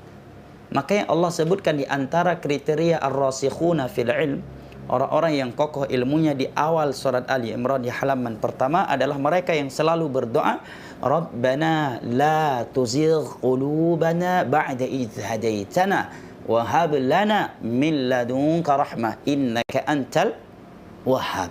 Nah, yang kedua kata para ulama adalah keikhlasan. Ikhlas adalah sesuatu yang paling menjaga keistiqamahan seseorang. Karena seorang yang ikhlas dalam melakukan sesuatu, dia akan melakukannya sekalipun manusia tidak melakukannya, sekalipun manusia tidak memujinya, karena yang dia harapkan adalah pahala dan pujian dari Allah Jalla wa'ala. Dan saya kira dalil-dalil yang menjelaskan kepada kita keutamaan ikhlas dari Al-Quran dan hadis serta ucapan ulama salaf, sesuatu yang sudah dimaklumi bersama dan bukan ini tempatnya. Yang ketiga kata para ulama adalah menghadirkan ke dalam hati kita akan keutamaan ilmu agama. Karena bagaimana mungkin seseorang mencintai sesuatu yang dia tidak ketahui akan keutamaan dan kemuliaannya. Makanya ada ucapan dari seorang ulama tabi'in yang bernama Abu Marthad. Beliau mengatakan, "Man 'alima fadail al-a'mal hanat 'alaihi fi jami'il ahwal." Barang siapa yang telah mengetahui keutamaan suatu amalan, maka dia akan semangat mengerjakannya kapanpun dan dimanapun. Nah, kenapa kita semangat melakukan solat witir, solat malam? Ya, setiap malam. Bukankah solat witir yang kita lakukan tadi malam itu itulah solat witir yang telah kita lakukan puluhan, ratusan, ataukah ribuan kali sebelumnya? Tapi setiap malam kita kembali melakukannya. Dan dia solat witir yang sama. Kenapa? Karena semua kita memahami itu adalah ibadah yang akan memasukkan kita ke syurga Allah, mendekatkan kita kepada Allah, memudahkan urusan dunia dan akhirat kita. Maka demikian juga ilmu agama. Dia adalah ibadah. Nah, adalah ibadah yang mendekatkan diri kita kepada Allah. Bahkan dia adalah kunci segala kebaikan. Bahkan sebagian ulama salaf mengatakan mudhakaratul ilmi sa'atan khairun min ihya'il lail. Mengulang-ulang ilmu agama sesaat saja pahalanya lebih besar daripada salat satu malam penuh. Bukankah kita nih semakin biasanya kita lihat yang terlihat di tengah-tengah masyarakat kita, biasanya yang tua-tua itu larinya lebih ke ibadah, sehingga mereka mengatakan kami ini udah tua-tua, kami ibadah ajalah, yang penting sholat duha, puasa, dan seterusnya. Kalian mudah-mudahan semangat-semangatlah nuntut ilmu. Ini kan ucapan yang mengesankan seolah ilmu agama bukan ibadah. Ya. Bukankah semakin tua, semakin bertambah umur kita, kita semestinya harus semakin banyak beribadah kepada Allah. Nah, ilmu agama adalah ibadah hati dan ibadah jasmani. Ilmu agama ini masuk ke dalam ibadah hati, ibadah jasmani, ibadah harta, ibadah badan, dan seterusnya. Dan keutamaannya, sesaat saja menghadiri majelis ilmu agama, membaca, mendengar, pahalanya lebih besar daripada solat tahajud satu malam penuh. Nah, kemudian hal yang menjaga juga keistiqomahan kita dalam menuntut ilmu agama adalah banyak membaca perjalanan ulama salaf. Ya, bagaimana ulama salaf ya dari umur 7 tahun aja udah hafal Al-Quran seperti Imam Syafi'i, di umur 10 tahun udah hafal Muwatta Imam Malik, ya, kitab hadis terbesar saat itu, ya, sampai saat ini. Dan di umur 11 tahun beliau sudah direkomendasikan menjadi ulama, mengeluarkan fatwa oleh guru-gurunya. Tetapi di umur beliau 20 tahun, di 30, 40, dan di umur beliau sudah tua tetap belajar dan mengajar. Lah kita hafal Al-Quran juga belum. Paling hafal juz 30, ya, juz 30 pun ya nggak lancar. Bahkan surat Qul ya al-kafirun saja seminggu nggak diulang, bisa bolak-balik, ya kan? Ya, hadis innamal a'malu binniyat dari dulu sampai sekarang belum nambah-nambah ke hadis yang lain. Ya, tapi sudah mulai merasa bosan nuntut ilmu. Imam Syafi'i semenjak lahir udah nuntut ilmu agama. Di umur 70 tahun beliau udah hafal 30 juz, tahu artinya, tahu tafsirnya. Di umur 10 tahun beliau sudah menghafal ya puluhan ribu hadis Nabi SAW. Kemudian di umur 11 tahun beliau sudah direkomendasikan menjadi mufti oleh guru-gurunya. Tapi setelah itu tetap menuntut ilmu agama. Imam Ahmad juga demikian. Sampai-sampai muridnya berkata kepada beliau, kenapa di tanganmu selalu ada pena? Sampai kapan anda nuntut ilmu agama? Maka beliau menjawab, minal mahbarah ilal maqbarah. Dengan tinta sampai ke makbarah. Maksudnya sampai mati. Beliau juga mengatakan, minal mahdi ilal lahdi. Dari mahdi itu gendongan. Semenjak aku digendong, ya, sampai ke lahad liang kubur, aku akan menuntut ilmu agama. Karena ilmu agama adalah ibadah. Maka sebagian ulama salaf dahulu ingin mencari husnul khatimah dengan hadir di majelis ilmu agama. Seorang mati dan dia sedang menuntut ilmu agama, ya, dia mati dalam keadaan sakinah, dicurahkan rahmat, sedang diliputi oleh para malaikat, namanya sedang disebut-sebut oleh Allah. Mungkinkah dia akan mati su'ul khatimah? Enggak mungkin. Bagaimana mungkin su'ul khatimah orang yang matinya di sebuah majelis turun sakinah ilahi untuknya? Di sebuah majelis tercurahkan rahmat ilahi untuknya. Di sebuah majelis malaikat-malaikat Allah meliputinya. Di sebuah majelis yang namanya disebut-sebut oleh Allah. Bagaimana mungkin dia akan mati su'ul khatimah? Naam, wallahu taala alam bisawab wal ilmu indallah. Barakallahu fiik, Dokter. Ya, terima kasih Ustaz. Jazakallahu khair, Pak Ustaz. Baik, barakallahu fiik. Dr. Bobby Alfan juga raise hand, silakan. Baik, Assalamualaikum warahmatullahi wabarakatuh. Waalaikumsalam warahmatullahi wabarakatuh, Dokter. Semoga Ustaz dan tim seluruh dalam sehat walafiat dan penuh Allah Subhanahu wa taala. Baik Ustaz, ini kami selaku dokter jantung ini sangat sibuk Ustaz. Bahkan bisa dikatakan waktu kami ini habis untuk bekerja. pagi, sore, kadang malam pun ada emergensi kita harus tindakan. Sehingga ya tindakan ataupun pekerjaan kita ini sebenarnya bisa saja mungkin pilihan kita sibuk atau kita kurangi begitu Ustaz. Sehingga kebanyakan kita memilih untuk menyibukkan diri dengan pekerjaan kita menganggap ini juga bagian dari ibadah mungkin. Sehingga cenderung untuk melalaikan kewajiban kita untuk menuntut ilmu. Mohon nasihatnya dari Ustadz apa yang terbaik bagi kami yang bijaksana dalam mengatur hidup dan juga waktu kami ini. Barakallahu fiik, jazakumullah khair. Masya Allah, barakallahu fiik dokter, jazakallah khair. Baik, sebelum saya menjawab pertanyaan dokter, saya ingin memotivasi guru-guru saya, orang-orang tua saya dari profesor dan dokter-dokter, terkhusus yang sedang hadir di kajian saat ini, agar berbesar hati bahwa profesi seorang dokter, tenaga medis, kalau dia ikhlas karena Allah itu luar biasa. Bayangkan loh, ada seorang wanita, ini bahasa Nabi, baghyun ya, bukan sekedar wanita penzina, dia wanita pelacur. Baghyun itu artinya bukan sekedar berzina, tapi dia sebagai wanita pelacur. Allah maafkan dosa melacurnya dan Allah masukkan dia ke dalam surganya karena seekor anjing yang terancam hampir mati kehausan ditolong oleh dia, dengan dia berikan minum, dia selamatkan kehidupannya. Bayangkan bagaimana mereka menyelamatkan nyawa manusia dengan izin Allah tentunya. Diriwayatkan oleh Imam Al-Bukhari dari Abu Hurairah radhiyallahu anhu, Nabi mengatakan kanat imra'atun baghyun. Ada seorang wanita pelacur, di saat dia sedang berjalan di padang pasir, padang gurun, terlihat olehnya seekor anjing yang hampir mati kehausan. Fanaza'at muqaha, maka dia langsung membuka sepatunya. Namanya sepatu wanita biasanya mana mau ya, dia buka sepatunya untuk ngambil air untuk seekor anjing. Ya kan, sepatu itu kan luar biasa bagi kita. Bahkan ada bisa berantem sama suaminya kalau lupa dibelikan sepatu baru untuknya, ya kan? Bahkan bisa marah-marah ke suaminya yang tanpa sengaja ban mobilnya menginjak sepatu sang istri. Nah, ini wanita membuka sepatunya, kemudian turun ke sumur, mengambil air, kemudian dia minumkan kepada seekor anjing. Sehingga sebabnya itu anjing yang hampir mati karena kehausan tadi menjadi hidup, bertahan hidupnya. Maka Nabi katakan karena dia melakukannya ikhlas karena Allah. Bukti dia ikhlas, dia lakukan kepada seekor anjing. Ada orang yang berharap agar dibalas kebaikannya oleh seekor anjing? Enggak kan? Kalau kepada manusia ada potensi nggak ikhlas di situ kan. Kedua, di tengah-tengah padang pasir nggak ada yang melihatnya, nggak ada televisi yang meliputnya, nggak ada kamera di depannya. Kemudian dia membuka sepatunya lagi, kemudian turun ke sumur. Maka Nabi katakan Allah mensyukuri perbuatannya itu. Maka Allah mengampuni dosa-dosanya, kemudian Allah memasukkannya ke dalam surga. Kata para ulama, apabila berusaha menyelamatkan seekor anjing dari kematian, Allah balas dengan surga.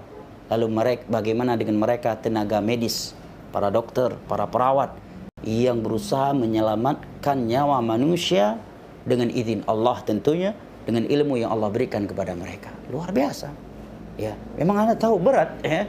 Terkadang dia sedang ya ngopi, tiba-tiba ada emergensi harus lari, ninggalkan ustadz di warung kopi sendirian atau ninggalin istri, anak-anaknya. Tapi kalau itu dia niatkan karena Allah, luar biasa kan pahalanya. Nah, walaupun tidak ada larangan dia mengharapkan dunia di balik itu karena dia tugas dan dia digaji untuk itu, dan itu juga bukan ibadah murni yang tidak boleh seorang mengharapkan dunia di balik itu. Baik, ini sebagai motivasi ya. Baik, terkait pertanyaan di atas tadi, memang jamaah yang dimuliakan Allah, sesibuk apapun kita ya, hendaknya kita mampu mengkhususkan waktu. Ingat bahasa anak, mengkhususkan waktu untuk ilmu agama. Karena ada sebagian orang yang terlalu super sibuk terhadap dunia, dia menuntut ilmu bukan karena telah mengkhususkan waktunya, tetapi karena sedang kosong waktunya, sedang tidak ada kegiatan. Sehingga begitu ada kegiatan dia lupakan lagi ilmunya. Khususkan waktu. Walaupun mungkin nggak bisa sehat tiap hari, walaupun seminggu sekali, ya tapi kita khususkan. Ketahuilah nggak semua sahabat Nabi itu seperti Abu Hurairah ya. yang tiap hari dari pagi sampai sore hadir di majelis ilmu agama. Lah, ada sebagian sahabat Nabi terkadang berbulan-bulan nggak ikut kajian, nggak jumpa sama Nabi. Kenapa? Karena mereka nelayan di laut. Kan ada hadis kan, para sahabat yang tanya kepada Nabi, bagaimana kalau stok air tawar yang kami bawa ke laut itu berkurang, maka bolehkah kami berwudu dengan air laut? Menunjukkan apa? Mereka di laut nggak cuma 1 hari 2 hari. Ya.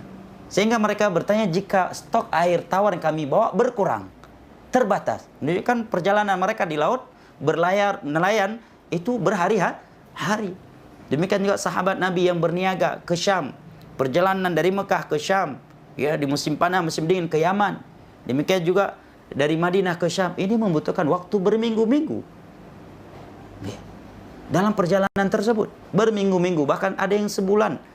Berbulan-bulan nggak jumpa Nabi, nggak ikut kajian. Tapi dimanapun mereka berada, mereka bertakwa kepada Allah. Nah, nggak semua sahabat Nabi seperti Abu Hurairah, ya. Sebagaimana tidak semua sahabat Nabi seperti Umar, Khalid bin Walid dan sebagainya. Akan tetapi bagaimanapun jamaah, ilmu adalah kebutuhan. Kebutuhan. Ya. Mungkinkah orang meninggalkan sesuatu yang dia butuhkan? Nggak mungkin. Imam Ahmad mengatakan, an-nasu ilal ilmi ahwaju minhum ila ta'ami wa syarab. Ilmu ini lebih dibutuhkan oleh manusia daripada makanan dan minuman. Saya kira sesibuknya antum sebagai dokter ahli jantung, pasti ada waktu yang antum khususkan untuk makan dan minum. Masa untuk ilmu tidak? Ilmu adalah gizi untuk hati. Bahkan Imam Ahmad mengatakan ilmu lebih dibutuhkan daripada makanan dan minuman. Apakah ya kita lebih sibuk daripada Nabi Musa alaihissalam? Nabi Musa sudah jadi nabi loh, sudah jadi rasul dan dibebankan dakwah, tapi beliau mau mengkhususkan waktu untuk duduk bersimpuh mempelajari ilmu kepada Khidir, hal-hal yang tidak beliau ketahui karena perintah Allah. Adakah yang lebih sibuk daripada Abu Bakar, Umar, Uthman, Ali? Mereka tetap menuntut ilmu. Bahkan Umar yang cari nafkah dengan jualan minyak, beliau sebutkan dalam Sahih Bukhari, terkadang gantian turun ke majelisnya Nabi dengan tetangganya Ansar. Kalau tetangga yang pergi nuntut ilmu, maka beliau yang jualan. Kemudian hasil jualannya bagi bersama.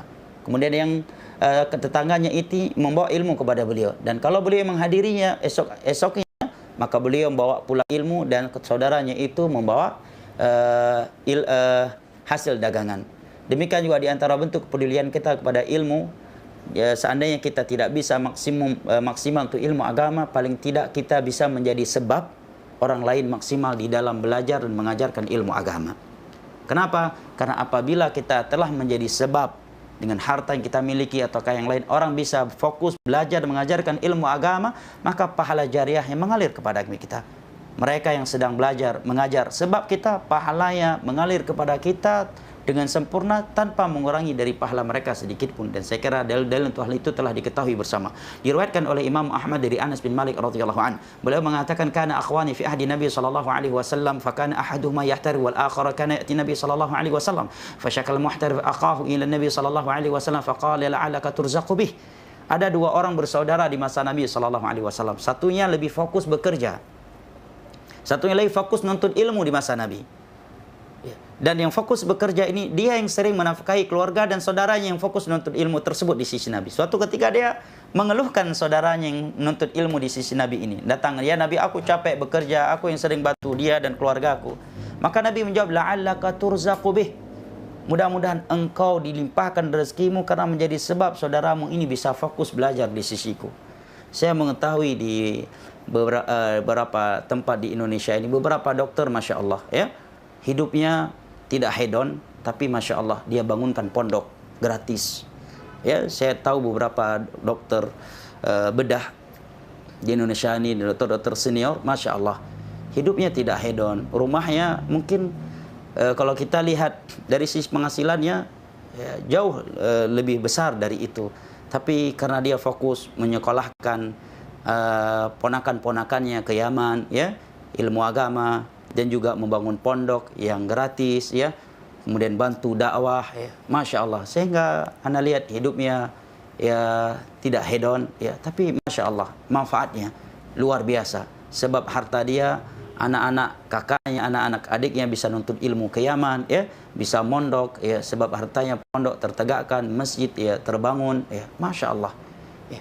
Dan setiap kita bisa melakukan kebaikan sesuai dengan apa yang kita mampu. Wallahu taala alam bisawab, wal ilmu indallah. Baik, terima kasih.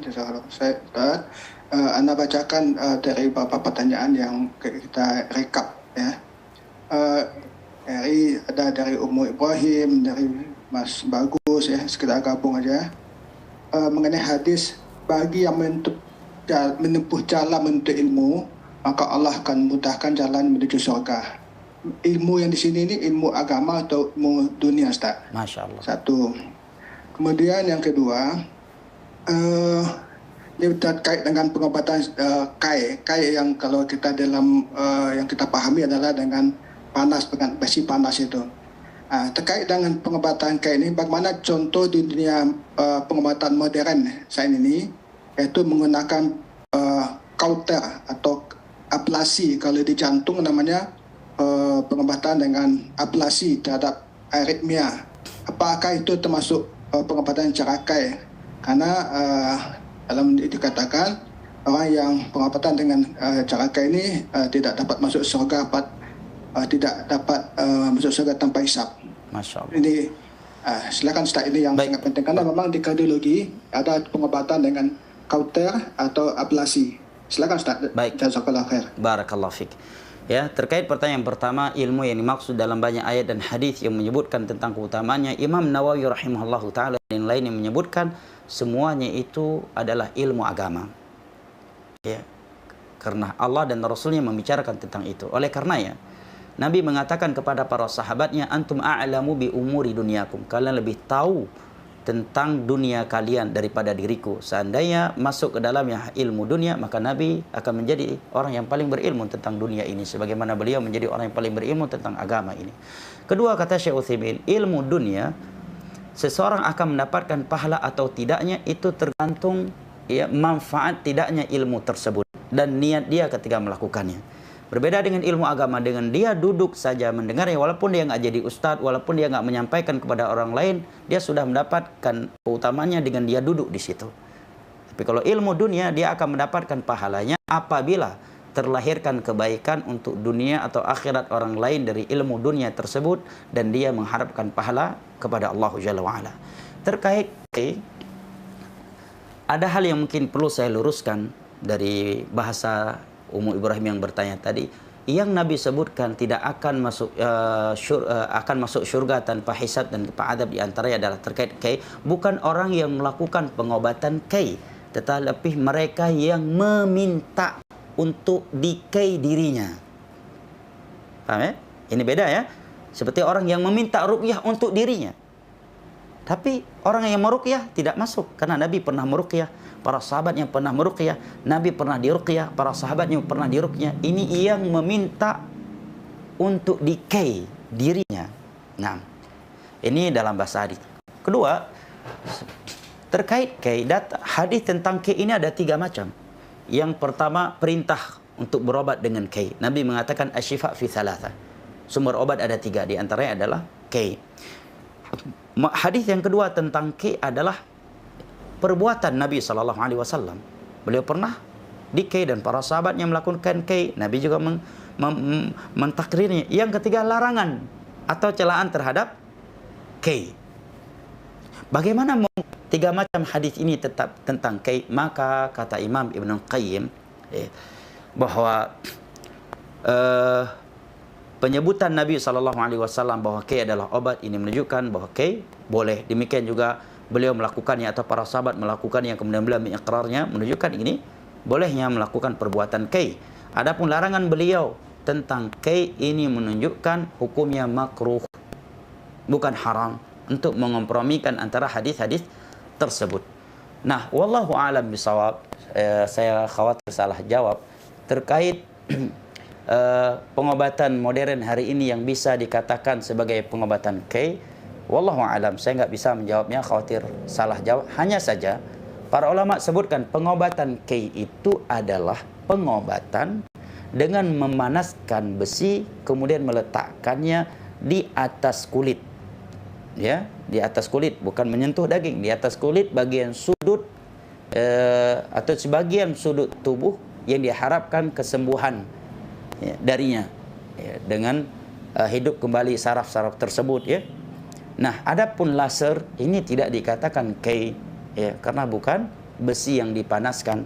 Kemudian juga para ulama lain mengatakan sebab Nabi menyebutkan 3 hal yang apabila seorang meninggalkannya akan masuk syurga tanpa hisab dan tanpa azab, yaitu salah satunya meminta kay ya, tidak meminta kay, tidak meminta ruqyah, tidak bertatayur. Syekh Saleh Al-Syekh dalam kitab At-Tamhid menyebutkan bahwa 3 hal ini Nabi sebutkan secara khusus, bukan berarti seorang tidak boleh meminta kepada orang lain sesuatu atau melakukan sebab, tetapi karena 3 perkara ini adalah 3 hal yang manusia di masa itu benar-benar bergantungan dengan 3 hal ini. Hati mereka benar-benar terpikat dan bergantungan dengan 3 ini. Seandainya kalau 3 hal ini dilakukan pasti akan sukses. Kalau tidak maka akan merugi atau tidak akan sembuh dan sebagainya. Oleh karena Nabi sebutkan 3 hal tersebut, kay, tatayur dan ruqyah secara khusus. Naam. Wallahu taala alam bisawab. Adapun seorang dokter yang melakukan kay enggak termasuk sedikit pun dalam hadis itu, karena dia pelaku, bukan orang yang meminta untuk mengkay dirinya. Naam. Seandainya pengobatan yang dia lakukan adalah pengobatan kay, tapi pengobatan kay seperti yang disebutkan sebagian ulama ya, dengan memanaskan besi kemudian menempelkannya di kulit di salah satu sudut anggota tubuh. Naam. Juga di antara ulama menyebutkan antara sebab makruhnya pengobatan kay adalah karena di situ ada unsur mengadab diri atau seseorang dengan api, ada unsur itu. Sedangkan Nabi mengatakan la yu'adzibu binar ila rabbun nar. Tiada yang menyiksa dengan api kecuali pencipta api, itu Allah Subhanahu wa taala.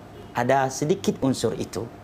Apakah metode pengobatan yang disebutkan di atas tadi sama dengan itu? Ana awam dalam hal ini, saya tidak mengetahuinya, ana tidak berani mengatakan masuk ataukah tidak. Jika dokter-dokter lain memahaminya, mohon sharing ilmunya untuk kami. Barakallahu fikum. Baik, jazakallahu khair Ustaz. Kita mungkin tengah waktu 1 pertanyaan lagi karena audiens mungkin banyak kegiatan ini. Kita ringkas dari pertanyaan Ella Cynthia ini tentang kita sudah banyak bentuk ilmu, kadang-kadang adab masih jauh. Apakah ini petanda ilmu yang kita dapatkan belum mendapat keberkahan? Ustaz, bagaimana cara mengatasi hal ini? Kemudian di Iraha mengatakan, izin bertanya Ustaz, apakah dalil Al-Quran dan hadis yang mewajibkan kita untuk ilmu dulu sebelum beramaliyah yang sahih agar terhindar dari majlis yang batil dan menyimpang? Jazakallah khair. Silakan Ustaz. Nah, Masya Allah. Jawabannya benar sekali ya. Apabila dengan setelah menuntut ilmu tidak berubah akhlak kita, ini menunjukkan ilmu nggak berkah. Ya, makanya ada hadis dalam riwayat Imam Muslim dari Abu Malik Al-Asy'ari radhiyallahu an yang berbunyi Al-Qur'anu hujjatul laka aw 'alaik. Al-Quran itu akan membelamu atau akan memperkarakanmu di hari kiamat. Dia hafal Al-Quran, dia bagus bacaannya, tapi nggak mengamalkan isinya. Maka Al-Quran justru akan memperkarakan dia di hari kiamat. Makanya sebagian ulama salaf mengatakan al-ilmu illam yanfa'ka dharrak. Ilmu agama jika tidak bermanfaat untukmu, maka dia akan bermudarat atasmu. Makanya Nabi SAW mengajarkan kita untuk berdoa kepada Allah ilman nafi'an setiap selesai solat subuh, ya kan? Dalam hadis Ummu Salamah, setiap selesai solat subuh Nabi mendoakan membuka pintu harinya dengan memohon 3 kunci kebaikan. Yang pertama, Allahumma inni as'aluka ilman nafi'an wa rizqan thayyiban wa amalan mutaqabbala. Ya Allah, aku memohon kepadamu ilmu agama yang bermanfaat, rezeki yang halal dan amalan yang diterima. Ilmu yang bermanfaat adalah ilmu yang diamalkan. Ilmu yang diamalkan. Nah, lalu bagaimana agar ilmu itu berkah? Yang pertama, kita berdoa kepada Allah agar Allah membantu kita. Maka ada doa seperti di atas tadi ya. Dan juga doa Allahumma inni ala dzikrika wa syukrika wa husni ibadatik. Allahumma inni as'alukal huda wat tuqa wal afaf wal ghina. Juga doa Allahumma hdini li ahsanil akhlaq wa la yahdiha illa ant. Ya Allah, ya, berikanlah hidayah kepada aku untuk berakhlak mulia. Tiada yang memberikan hidayah kepada akhlak yang mulia kecualimu. Kemudian juga ketika kita bercermin, ya Allah, sebagaimana Engkau telah mengindahkan ciptaanku, maka indahkanlah akhlakku. Naam. Barakallahu fi. Kedua, ya, manusia ini memang jatuh bangun ke dalam dosa. Nabi mengatakan kullu bani Adam khata' wa khairul khata'ina tawwabun. Seluruh anak Adam banyak maksiatnya. Nabi Adam saja sudah di dalam syurga bisa jatuh ke dalam maksiat. Ada udah dilarang, jangan melakukan. Apalagi kita, ya, yang bukan sedang di dalam syurga di akhir zaman lagi, ya. Nah, zaman para sahabat juga, sahabat ada yang jatuh ke dalam zina, ya, seperti Ma'is, ada seorang wanita jatuh ke dalam zina tapi bertobat sampai dirajam oleh Nabi dan sebagainya. Nah, tetapi Nabi mengatakan wa khairu tawwab wa khair khata'ina tawwabun. Sebaik-baik mereka yang banyak melakukan dosa adalah banyak bertobat pula. Makanya ketika seorang datang kepada Hudzaifah radhiyallahu anhu mengatakan, ya Hudzaifah, aku khawatir diriku sebagai munafik. Aku kalau sendirian sering melakukan dosa, aku jatuh bangun ke dalam dosa, sering mengulang-ulangi dosaku. Maka Imam Hudzaifah, sahabat yang mulia Hudzaifah radhiyallahu anhu menjawab, apakah ketika engkau sendirian antara engkau dengan Allah, engkau sering salat? Maksudnya salat sunnah. Dan apakah setiap kali engkau melakukan dosa, engkau langsung beristighfar, merengek-rengek ampunan kepada Allah? Iya, jawab orang ini. Maka Hudzaifah menjawab, idhab sallamakallahu minan nifaq. Pergi engkau, semoga Allah menyelamatkan engkau dari kemunafikan. Nah, barakallahu fikum. Kiranya ini yang saya dapat saya jawab. Mudah-mudahan bermanfaat. Lebih dan kurangnya mohon maaf, dan terima kasih yang sebesar-besarnya atas undangannya. Barakallahu fikum. Semoga pertemuan kita ini tidak hanya di dunia tetapi sampai ke syurga Allah Jalla wa Ala pada hari kiamat kelak ma'an nabiyyin was-siddiqin wasyuhada'i was-salihin. Dan kita memohon dan berdoa kepada Allah, Rabbana atina fid dunya hasanah wa fil akhirati hasanah wa qina adzabannar. Rabbana la tuzigh qulubana ba'da idh hadaitana wa hab lana min ladunka rahmah innaka antal wahhab. Wa salamun 'alal mursalin walhamdulillahi rabbil alamin. Saya kembalikan kepada Dr. Masrur atau yang lainnya. Barakallahu fikum. Baik, barakallah, jazakumullah khair kepada Ustaz dan tim. Untuk menyimpulkan, kita minta Adinda Dr. Muhammad Bahri Fahmi untuk menyimpulkan. Silakan.